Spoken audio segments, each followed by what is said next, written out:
computador. Aí a live já tá rodando, tá bom? Aí você Tá bom, pode iniciar aí, você conduz, tá bom? tá bom. Primeiro, boa tarde, né? Eu vou me apresentar de novo aqui. Eu sou Nísia, eu sou jornalista efetiva da Prefeitura desde 2012 e eu agora estou fazendo mestrado em Preservação do Patrimônio Cultural pelo IPHAN e essa entrevista faz parte de uma das etapas do meu mestrado. E aí, como eu te falei, ela não tem qualquer vínculo com a administração atual, nem com as anteriores, né? É uma pesquisa para fins acadêmicos. E dependendo do resultado, se a gente tiver a oportunidade um dia, eu pretendo sim implantar os resultados que eu tiver nessa pesquisa, se positivos, dentro da prefeitura e dentro do meu serviço, para tentar ampliar, porque o foco da pesquisa é analisar como que é a participação popular de Ouro Preto, como que é conduzido, quais as estratégias são usadas e como que a população participa da gestão municipal, principalmente com foco nas questões do patrimônio cultural. Como Ouro Preto é uma cidade que é patrimônio cultural, acaba que são muitas questões que estão relacionadas, né? A gente não está falando aqui só dos prédios, das festas e tal. A gente está falando também de infraestrutura, está falando de saúde também, de transporte, qualquer coisa acaba se relacionando muito com o sítio urbano patrimônio mundial que é Ouro Preto. Bom, eu vou começar então com a primeira pergunta, confirmando, né? Seu nome é Luiz Carlos Teixeira, isso? Isso. Você é atual presidente da FAMOP. E aí eu queria que você falasse um pouquinho de você, Luiz, em que bairro que você mora e como que foi, há quanto tempo você está à frente da FAMOP, como que foi essa entrada, o que te levou a decidir ser uma liderança comunitária, querer dar voz às demandas que a população, a comunidade do seu bairro queriam e talvez não estavam sendo ouvidas? O que te levou a isso? Bom, primeiramente eu quero agradecer, né, a oportunidade, né? E de poder até contribuir para o seu trabalho também, né? Quero estar na defesa, já te falei isso. Bem, enfim, meu nome é Luiz Carlos Teixeira, sou morador na Vila Operária. E eu já morei antes em outros bairros, morei na Vila Aparecida, morei no Antônio Dias, e eu sou natural de Belo Horizonte. E eu vim aqui para Ouro Preto no início da década de 80, como a maioria de muita gente que eu conheço, para estudar e trabalhar, né? Então, sou daquelas pessoas que veio para ficar, foi ficando e pronto, né? Estou aí há quase 40 anos morando aqui em Ouro Preto. Então é isso.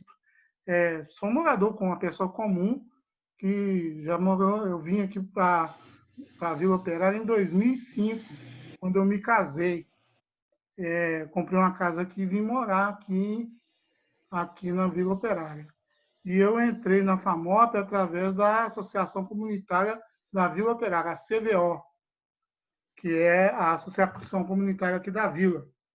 Então, quando eu vim para aqui em 2005, né, quando eu formei a casa e vim morar aqui com minha esposa, aí eu passei a frequentar as reuniões, né, da comunidade no Salão Paroquial de Cristo Rei, né?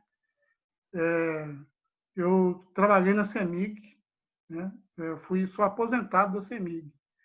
E na época que eu vim morar aqui, eu ainda estava na ativa, e eu estava mais preocupado na época com a luta sindical, do sindicato Sindelectro. Eu sou minha classe de trabalho, eu sou eletricitário, né? Então eu estava mais envolvido com a luta classista, né, dos eletricitários, e eu sou militante, né? Eu sou sindicalizado desde 1990, né? Então quando eu aposentei, né, foi em 2009, me parece, eu fiquei com tempo livre, né? Sobrou tempo, né? Aposentei, sobrou tempo, aí esse tempo livre eu me dediquei para atividade acadêmica, né?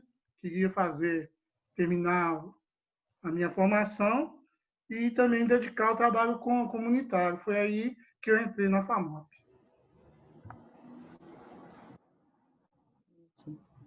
Você, então, se formou já depois de mais velho? Porque quando a gente vem... A maioria das pessoas que vêm para cá para trabalhar, né, no meu caso, eu vim para estudar e trabalhar, só que trabalhar em primeiro lugar, porque na minha condição social a gente tem que primeiro sobreviver, né? E eu vim, estudei, e quando eu estava na época de aposentar, eu falei assim, não, vou terminar a minha formação, vou fazer o mestrado, né? E foi isso que eu fiz, né? Então, aí também passei também, nessa época, né, que eu já estava aposentando, eu passei a frequentar com mais afinco as reuniões da FAMOP, que elas aconteciam, e ainda acontecem algumas, na Câmara Municipal de Ouro Preto, né? Então, eu passei a frequentar também a FAMOP, né? Primeiro como colaborador. E depois a gente foi representar a associação comunitária e representar a FAMOP nos conselhos municipais, né? Eu atuei no conselho, em vários conselhos já, né? Já tenho extensa folha corrida nos conselhos. E eu atuei muito no Conselho de Saúde, no Conselho de Assistência Social e ainda atuo, né? Atualmente estou atuando, assim, dedicando muito ao Conselho Municipal de Habitação. É isso. Tá, obrigada. Aí a gente passa, então, para a segunda pergunta. Nesses anos de liderança comunitária, o que você acompanhou de iniciativa que o poder público teve para poder ouvir a população e para a população poder participar da gestão administrativa? O que você se recorda assim, de audiências, conferências? Você falou agora do conselho, né? Teve alguma outra estratégia ou até agora foram só essas? Nise, eu acho que o poder público ele tem uma grande dificuldade, sabe, para ouvir a população, sabe? Eu sempre trabalhei pelo bem comum, né? Primeiro no trabalho, já te falei, né? Fui supervisor de campo também. Eu planejava a tarefa com equipes, né? De dividir a responsabilidade com as equipes. Então, assim, aprendi muito a ouvir as bases de trabalho, sabe? No chão de fábrica. E eu não acredito nessa questão de liderança assim por imposição, não, sabe? E por impostação também, não. Os melhores líderes, na minha opinião, são aquelas pessoas que ouvem, né? Os melhores líderes, eles ouvem mais do que falam. A verdade é essa. E também verbalizam, né, a vontade da maioria. Não é a sua vontade própria que prevalece, é a vontade da maioria. Então, no trabalho comunitário, isso é muito importante, ouvir muito. E eu acho que o poder público tem uma grande dificuldade de ouvir a população, sabe? Ela não consegue estabelecer essa interação com a comunidade. Eu dou um exemplo disso, as comunidades dos distritos, né? E das localidades, porque o território de Ouro Preto é muito grande, né? Então, se eu via a comunidade do Mota, de G. Correia, de Miguel Burnier, muitas vezes elas estão silenciadas, né? Então, eu acho que falta ao poder público esse senso de território, sabe? E também são raras as experiências que a gente tem nesse aspecto de ouvir essas pessoas que estão mais longe. Então, assim, eu considero que a Conferência de Cultura, né, a última Conferência de Cultura, né, porque tem práticas exitosas também, sabe? Tem práticas que a gente pode destacar como positivas. E eu destaco a última Conferência de Cultura que aconteceu, né, que foi conduzida pelo Conselho Municipal, né? E por que eu estou falando isso? Por causa de método, de metodologia. Porque eles fizeram consulta popular, fizeram pré-conferências nos territórios, eles fizeram um documento orientador, eles fizeram plenária, fizeram um relatório, fizeram um plano que resultou num plano municipal de cultura que eu considero avançado, entendeu? Então, assim, eu acho que a questão dessa dificuldade do poder público de não conseguir ouvir as populações é mais questão de método, sabe? Então, é isso. mas eu considero que a última Conferência Municipal de Cultura foi assim uma coisa assim, uma pena que a população não se envolveu como deveria, sabe? Mas foi um exemplo assim de como se deve fazer as coisas. E eu vejo que o poder público municipal tem grande dificuldade nesse aspecto. Sim. A respeito da 7ª Conferência da Cidade, que aí é um foco um pouco mais na minha pesquisa, aconteceu dia 7 de março, né, de 2020. E aí eu queria saber se você considera que foi um encontro satisfatório para o objetivo que se propunha, que era iniciar a conversa entre a população e o órgão que estava iniciando a revisão do plano, né? E aí, no caso, a prefeitura e também a fundação. Você acha que foi satisfatório aquele encontro para o objetivo que eles propôs? Olha, eu acho que em termos de participação, de mobilização, né, da sociedade, o encontro foi muito satisfatório. Tinha 350 pessoas, né, que estavam participando. Isso aí é inegável que a mobilização, né, que em torno, né, da participação da sociedade, né, foi muito satisfatório, né? Mas eu considero que foi um desperdício, sabe, de energia. Por que eu estou te falando isso? Que primeiro, o objetivo foi alcançado, né, que era iniciar os trabalhos da revisão do plano diretor. Então, o objetivo foi alcançado, porque lá, a encomenda que foi feita para a fundação é que fizesse uma audiência pública, né? Então, aí eles resolveram adotar um outro formato de uma conferência. Aí é que está o problema, sabe? Porque se fosse uma audiência pública, né, eu acho que estava de bom tamanho, mas a gente está falando de uma conferência da cidade, sabe? E aí uma conferência é uma diferença enorme entre uma audiência pública e uma conferência, né? É a questão de método que eu estou te falando, sabe?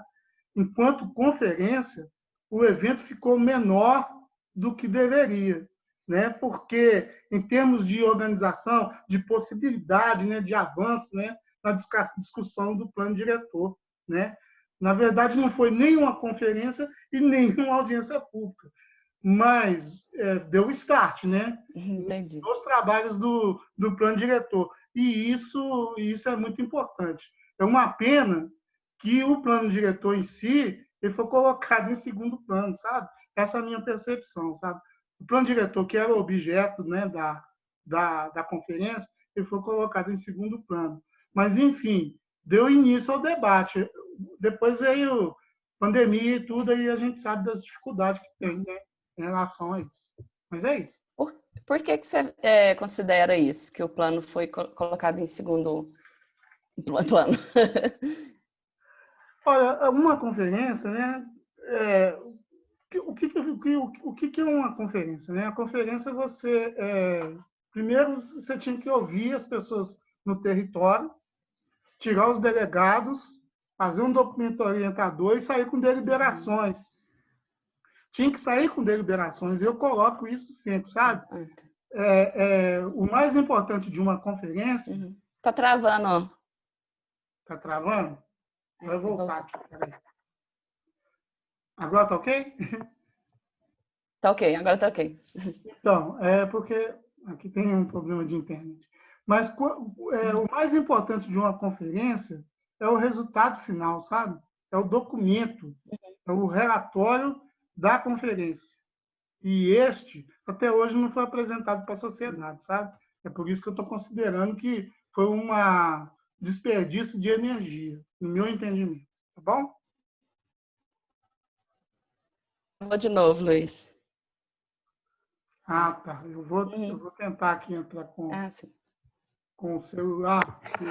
Senhora, tá ouvindo bem agora? Mas nós voltou agora. Tem hora que... sim. Tem hora que tá. Mas eu consegui entender o que você falou. Por causa do relatório final, né? Que até hoje não foi apresentado, isso?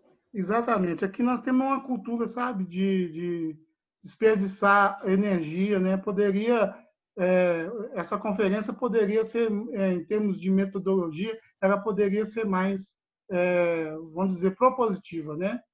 Por exemplo, vou dar um exemplo. Eu participei do grupo de trabalho de habitação. Lá apresentaram 23 propostas e até o momento não foram publicadas essas propostas. Então, assim, é como se a conferência nunca tivesse acontecido. É isso. Entendi.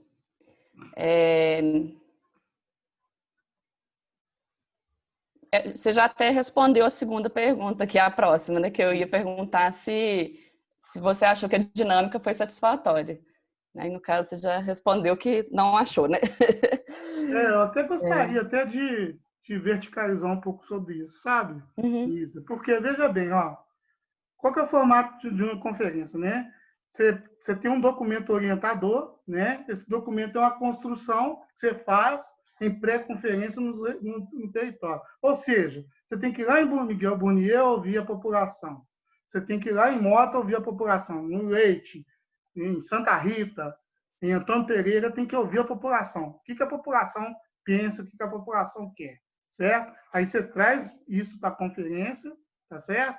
E lá nas pré-conferências elege os delegados, traz para a conferência e a gente vai discutir essas propostas, né? Vai fazer. É isso, é questão de método, sabe? Então, assim, o problema, eu acho que é cultural, sabe?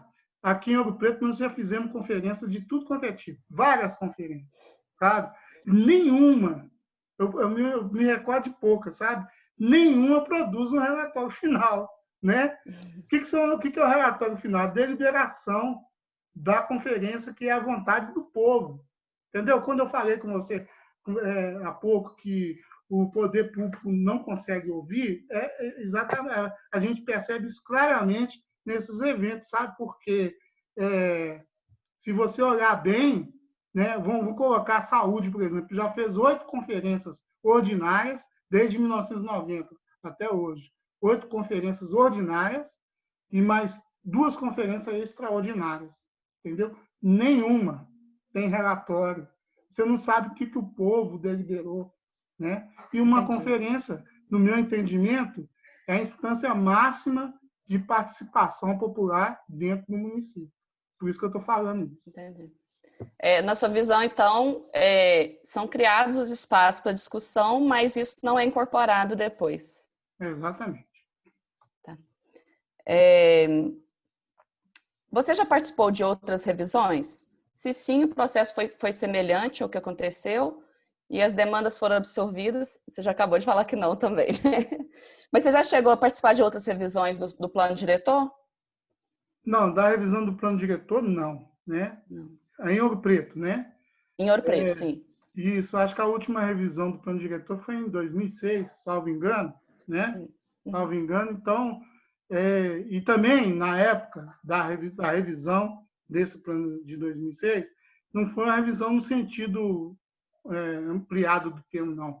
A lei, né, que sofreu alterações, ela não sofreu alterações significativas. Então, foi uma revisão assim que foi feita assim na Câmara Municipal, discutindo em um nível, né, que não incorporou que não incorporou a sociedade, o conjunto da sociedade como um todo, né? Foram feitas audiências públicas na Câmara, né? Mas assim, novamente é aquela questão, né, de metodologia, né? E se a gente fizesse essa revisão do plano diretor conforme está escrito no Estatuto da Cidade, né? Eu acho que o resultado poderia ser muito melhor, né? Então, porque não aparece, né? O que o povo quer realmente não aparece, né? E nessa lei que está a ser revisada, a gente vê claramente isso. Quando a gente pega o conteúdo, vai ler o conteúdo dela, a gente vê que os problemas que são básicos, né? O problema, por exemplo, de déficit de moradia, por exemplo, ele não aparece no plano diretor. Então, significa que, que aí ainda está faltando ainda, né? A gente incluir esses conteúdos que são problemas da cidade e que afetam a população, eles precisam entrar no plano diretor. Então, é isso. Eu assim, atribuo o seguinte, que foram feitas revisões, mas o povo não aparece na lei do plano diretor. É isso. Ok. Bom, muitas audiências e conferências, a gente sabe que, às vezes, a participação da população é mínima, né? Algumas audiências públicas, por exemplo, não chega a ter quórum e elas precisam ser realizadas, marcadas novamente. E algumas outras, você tem sempre uma, duas, três pessoas ali que participam, mas não dá o quórum. Na 7ª conferência, a gente já comentou aqui que foram mais de 350 pessoas, né? A que você atribuiu esse número, essa participação nessa conferência da... Eu vou continuar chamando de conferência aqui, tá? Nessa conferência da revisão do plano diretor. E se você considera positivo esse aumento dessa representatividade da população dentro desses espaços que são criados? É igual eu te falei, Nisa, não é como negar 350 pessoas no auditório, não tem jeito, sabe? Esse foi o ponto alto vamos colocar entre aspas, né? Conferência, né? Não tem dúvida disso, né? A mobilização da sociedade europeana, que eu considero que foi, assim, foi um ato assim, produtivo no sentido de que, o que eu já ponderei, né? Mas eu atribuo essa mobilização, né, esse número de pessoas no auditório lá no dia lá, é o grande interesse envolvido pelo tema, sabe? O tema da regulação do espaço urbano. Esse é, na minha visão, é o maior problema que nós temos em Ouro Preto. Nós temos vários problemas. Saúde, educação, tem vários problemas. Mas o problema da regulação do espaço urbano é, sem dúvida alguma, o maior problema que a gente tem em Ouro Preto. Basta a gente olhar, né, para a paisagem que a gente percebe isso, né? Então, o que eu coloco, né? Na minha percepção, né, o interesse em torno desse tema colocou no mesmo lugar os mais diversos interesses que tem em torno da questão da regulação do espaço. Lá tinha de tudo, né? A gente percebeu que lá tinha de tudo, né? Lá tinha gente que tinha interesse particular, corporativo, né?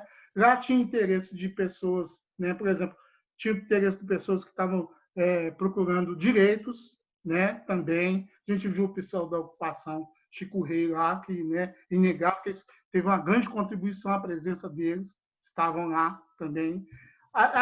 Teve interesses políticos também, a gente percebeu isso lá dentro, né, da conferência, né, interesse de pessoas, interesse político, que tudo isso é positivo, eu considero tudo isso positivo, entende? Mas, assim, é um tema candente, é um tema que mobiliza por si só, né? Nós temos interesses de pessoas de particulares, corporativos, de grileiros, nós temos interesse de especulação imobiliária, a gente tem que entender isso, né? Ninguém, sabe, eu vi todo mundo, de lá de onde eu estava, eu vi todos esses atores, né, protagonistas, pessoas que têm interesse, todo mundo se fez presente nessa reunião, nessa conferência lá. Entende? Então, eu atribuo, assim, essa grande... Tá oscilando de novo? Eu atribuo esse grande interesse... atribuo esse grande interesse ao apelo que o tema traz dentro de Ouro Preto. Eu acho que se fizer outra, vai encher de novo, entendeu? Vai encher de novo, porque o grande dilema da nossa cidade é uma cidade do século XVIII com problema do século XXI. Então, o grande problema de Ouro Preto, sem dúvida nenhuma, é o uso, a regulação e a ocupação de espaço urbano. É isso. Entendi. Obrigada. Deu uma osciladinha aqui, mas conseguimos entender. Você considera que o poder público tem avançado nas formas de ouvir a população? E você tem alguma sugestão de como isso poderia melhorar? Alguma outra ferramenta, alguma outra coisa que poderia ser usada? Olha, eu fico, às vezes, me perguntando se o poder público quer realmente ouvir a população. Isso é a primeira coisa, sabe? Eu tenho a impressão que, às vezes, não, sabe? Mas, enfim, né, um dos espaços que tem são os conselhos municipais, né?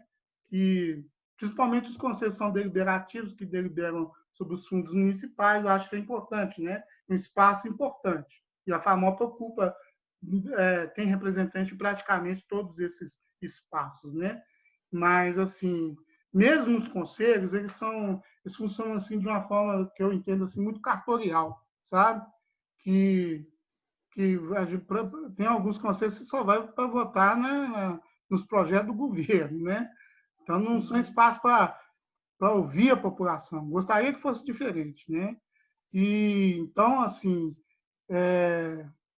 eu considero o seguinte, que existem outros instrumentos, sabe, para gente ouvir a população, principalmente nos instrumentos de planejamento da cidade, que são as coisas mais importantes que a gente tem na cidade. Uma delas é o plano diretor.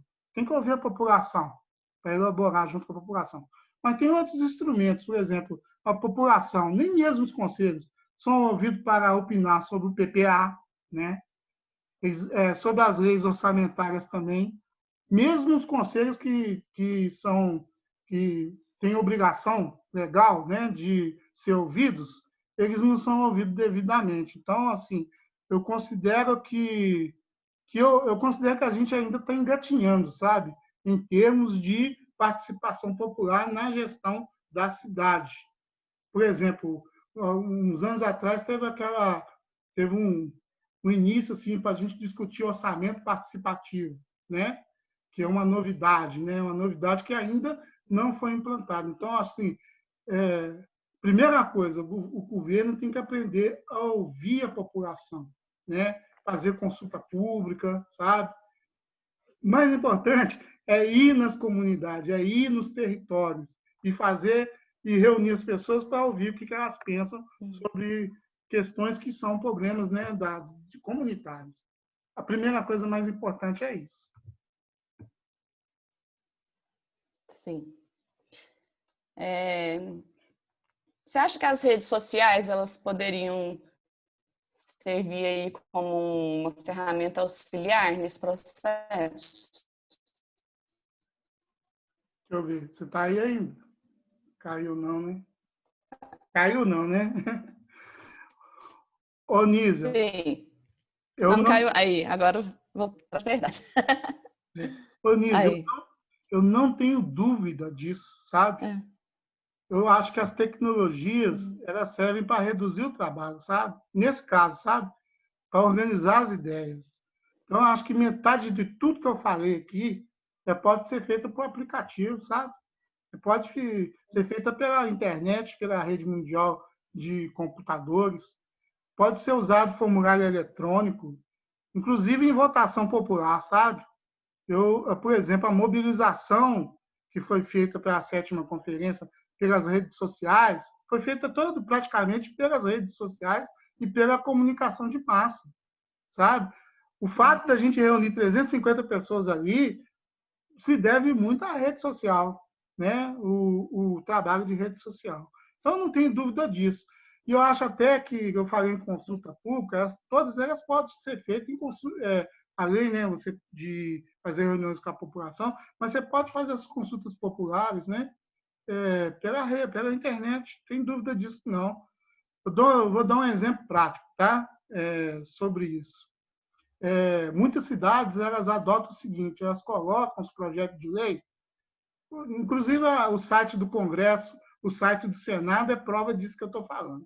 Eles colocam os projetos dentro eles ficam hibernando, né? Os projetos ficam hibernando lá para dar oportunidade e tempo para as pessoas opinarem sobre os projetos de lei e tudo.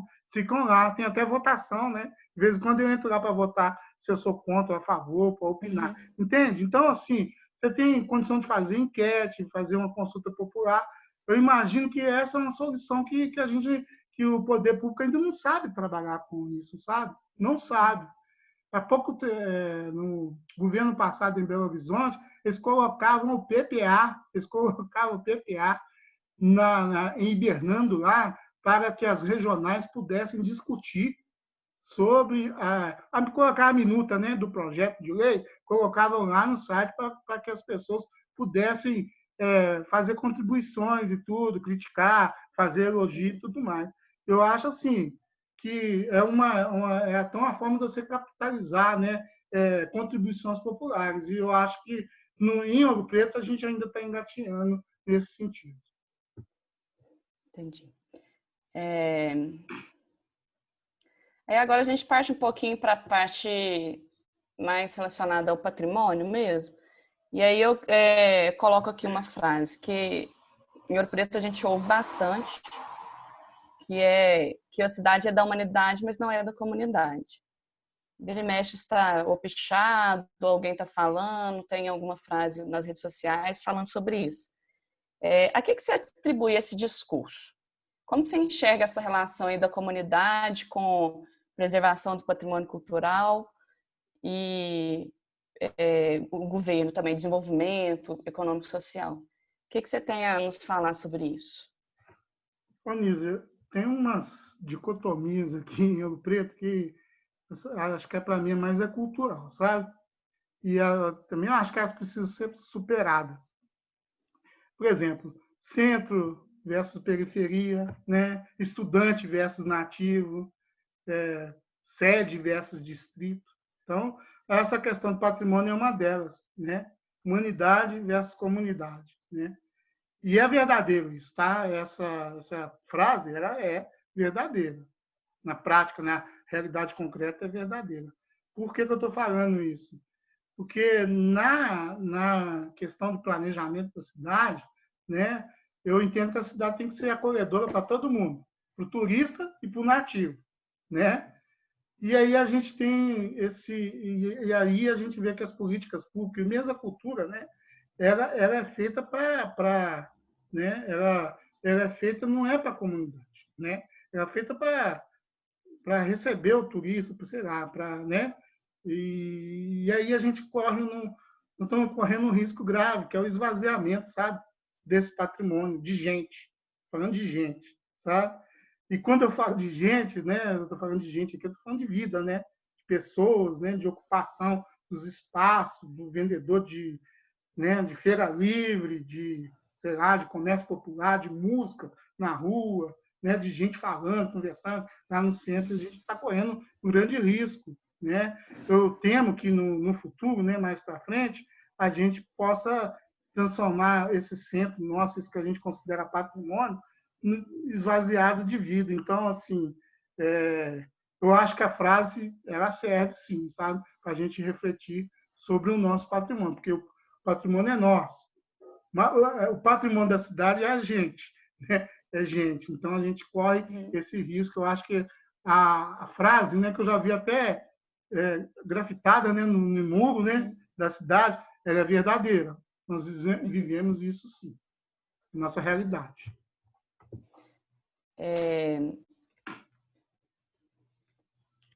Uma questão que sempre teve presente em Ouro Preto é aliar o desenvolvimento à preservação. Você mesmo já falou isso na entrevista aqui hoje, né? Que tem essa questão em Ouro Preto que é muito forte.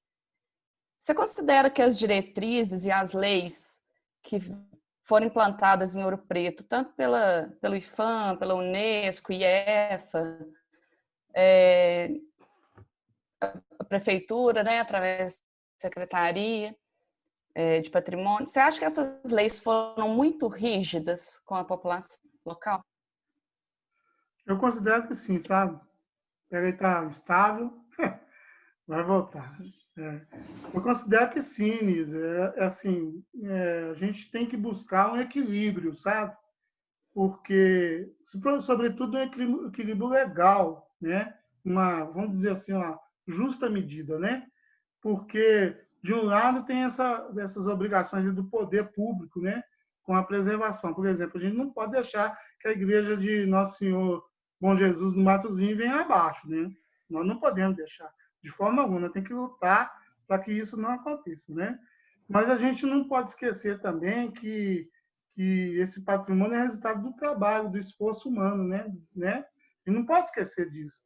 Então, a gente A gente tem que considerar assim, as edificações de pedra e cal, mas a gente tem que entender também que os direitos civis também são patrimônio da humanidade, né?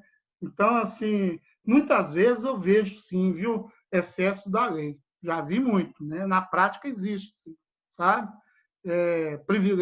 Privilegiando alguns, né? E retirando direito de outros, né? Mas eu acho que são esses desvios, né? Essas violações, né? Que acontecem, ela acontece também por causa da rigidez das leis, sabe? Eu acho que também é decorrente disso, da falta de educação para o patrimônio, também das condições materiais, né, da população, né, da condição econômica do povo, né? Então, assim, eu entendo que a gente tem que, eu penso que essas leis, né, elas, as leis que você falou, IFAM, né, tudo, elas são feitas para uma cidade ideal, sabe? Uma cidade que, para mim, ela não existe ainda, não, sabe? A paisagem de Rio Preto, eu já disse antes, né, que é a prova que essa cidade ideal não existe, né? Não existe. Então, a gente tem que ter um equilíbrio da lei que garanta, né, garanta a preservação, né, do patrimônio, mas também que garanta os direitos civis da população. Então, nesse sentido, eu vejo que quem sai perdendo, geralmente, é a parte mais fraca, é o povo. Você falou aí para mim que já morou em vários bairros, né? E você sabe me falar o que você ouviu em relação a isso, essa questão, né, de patrimônio versus comunidade? O que ecoa dentro desses diversos bairros que você morou? O que a população fala a respeito disso? É exatamente isso que eu falei, sabe, Nisa? É porque a população, eu estou falando o povão mesmo, entendeu? Eles entendem o seguinte, que a lei é feita para privilegiar a classe mais abastada, que tem, é isso, sabe? Por exemplo, e ela, muitas vezes, ela oprime, né, a pessoa que não tem dinheiro, né, para, por exemplo, fazer uma reforma dentro de um padrão e tudo mais, entendeu? Então, assim, na boca do povo mesmo, povão mesmo, eles entendem que não tem esse equilíbrio, de não tem essa justa medida, né? Porque que para uns podem e para outros não podem, entendeu? Então, assim, é isso que a gente ouve na rádio do povo. Entendi. E agora, já encaminhando para o final, né, nossa última pergunta, eu queria saber de você se você tem alguma sugestão de iniciativa que poderia melhorar esse convívio entre a população que poderia melhorar e aumentar esse convívio e aumentar essa participação da população na gestão. Você já falou, já pontuou alguns aí durante a entrevista, mas queria que você resumisse assim e desse um recado aí para o que você acha que poderia vir daqui para frente. A gente está em ano eleitoral. Qual que seria a sua sugestão para os candidatos que vão assumir tanto o legislativo como o executivo no próximo ano? Onísio, nós temos uma grande oportunidade de virar essa página, sabe? Que é a revisão do plano diretor, sabe? Nós temos a gente rever, principalmente, né, as políticas de mobilidade, de regulação, uso e parcelamento, sabe, do espaço urbano. Porque aí envolve patrimônio, né? Aí vai envolver patrimônio, envolve uma série né? Tem um plano diretor tem uma série de nuances, uma série né, de habitação, enfim. Então nós temos uma grande oportunidade de expressar isso, né? A vontade, né? A nossa vontade na revisão do plano diretor, ou seja, da gente preservar esse patrimônio, de conservar esse patrimônio natural, histórico, arqueológico, ambiental, né? Dentro dessa revisão. Então, o que eu penso sobre o plano diretor é o seguinte, que o plano diretor ele é um instrumento de trabalho, sabe? Ele deve funcionar como uma ferramenta de trabalho.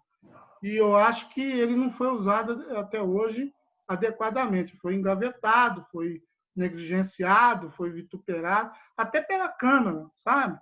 A gente vê na Câmara há muitas reuniões que tem emendas, remendos, né? né, deturpações, né, os tais puxadinhos do plano diretor que a gente fala, né? A gente brinca assim, isso é um puxadinho do plano diretor, né?